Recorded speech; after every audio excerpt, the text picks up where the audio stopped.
കാലവർഷ മുൻകരുതലിന്റെ ഭാഗമായി NDRF സംഘം മലപ്പുറത്തേക്ക് 26 പേരടങ്ങുന്ന സംഘമാണെത്തുക. ചെന്നൈ ആരക്കോണത്ത് നിന്നുള്ള സംഘം നിലമ്പൂരിൽ ക്യാമ്പ് ചെയ്യും. വിപിൻ സി വിജയൻ വിവരങ്ങളുമായി മലപ്പുറത്ത് നിന്ന് ചേരുകയാണ്. വിപിൻ, വിവരങ്ങൾ എന്താണ്? ശ്രീജിത്ത്, നാളെയും മറ്റന്നാളും മലപ്പുറം ജില്ലയിൽ റെഡ് അലേർട്ടാണ്. അപ്പൊ ഇപ്പോഴും വലിയ രീതിയിലുള്ള മഴ തന്നെയാണ് പെയ്യുന്നത്.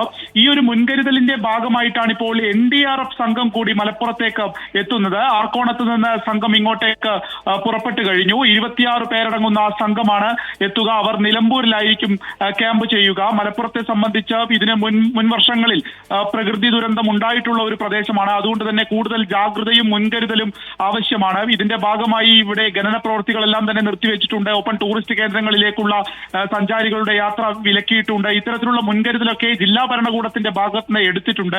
ഒപ്പം തന്നെ ഒരു അടിയന്തര സാഹചര്യം ഉണ്ടായാൽ അത് നേരിടുന്നതിന് വേണ്ടിയാണ് ഇപ്പോൾ NDRF സംഘത്തെ കൂടി മലപ്പുറത്തേക്ക് സജ്ജമാക്കുന്നത്. മലയോര മേഖലയിൽ ഒരു അതീവ ജാഗ്രത തന്നെ വേണ്ട സമയമാണ് എന്നുള്ളത് കൂടി ജില്ലാ ഭരണകൂടവും വ്യക്തമാക്കുന്നുണ്ട്. റിജിത്ത്,